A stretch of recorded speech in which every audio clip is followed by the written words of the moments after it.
മമായത്തിന്റെ product use ചെയ്യുന്ന ആരെങ്കിലും ഉണ്ടോ എങ്കിൽ അവർക്ക് വേണ്ടിയിട്ടുള്ളതാണ് ഈ video.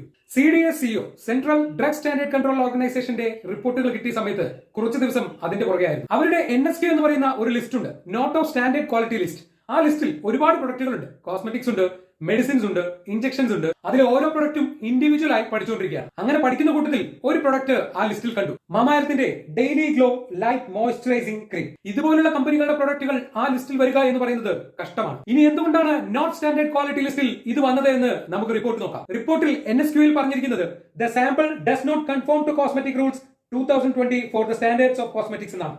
It fails the test for the content of mercury in finished cosmetic product as specified in the laboratory protocol. ഇനി ഇത് കണ്ടെത്തിയിരിക്കുന്നത് AM4J160 എന്ന ബാച്ച് നമ്പർ ഉള്ള പ്രൊഡക്റ്റിലാണ്. നിങ്ങൾ ആരെങ്കിലും ഈ പ്രൊഡക്റ്റ് യൂസ് ചെയ്യുന്നുണ്ടെങ്കിൽ ദയവായി ഈ ബാച്ച് നമ്പർ നോട്ട് ചെയ്ത് വെക്കുക. കാരണം ഇതിന്റെ മാനുഫാക്ചറിംഗ് ഡേറ്റ് ഒക്ടോബർ 2024 ആണ്. കമ്പനി ഇതിനകത്ത് പറയുന്ന എക്സ്പയറി ഡേറ്റ് 24 മന്ത് ആണ്. അതായത് 2026 സെപ്റ്റംബർ വരെ ഇതിന് എക്സ്പയറി ഉണ്ടെന്നർത്ഥം. ഈ ബാച്ച് നമ്പറിലുള്ള പ്രൊഡക്റ്റ് മാർക്കറ്റിൽ നിന്നും തിരിച്ചു വിളിക്കാൻ നിർദ്ദേശം കൊടുത്തിട്ടുണ്ടെങ്കിലും അതിന്റെ കണക്ക് ഇതുവരെ വ്യക്തമല്ല. അപ്പോൾ അതിനർത്ഥം ഇപ്പോഴും ഇത് മാർക്കറ്റിൽ ഉണ്ടാവാം എന്നുള്ളതാണ്. അപ്പോൾ ശ്രദ്ധിക്കേണ്ടത് നമ്മളാണ്. അതുകൊണ്ട് ഈ വീഡിയോ ഒന്ന് സേവ് ചെയ്ത് വെക്കുക, അല്ലെങ്കിൽ ആ ബാച്ച് നമ്പർ മാത്രം ഒന്ന് സ്ക്രീൻഷോട്ട് എടുത്ത് വെക്കുക. റിപ്പോർട്ടിൽ ഇനിയുമുണ്ട് ഒരുപാട് പ്രൊഡക്റ്റുകൾ.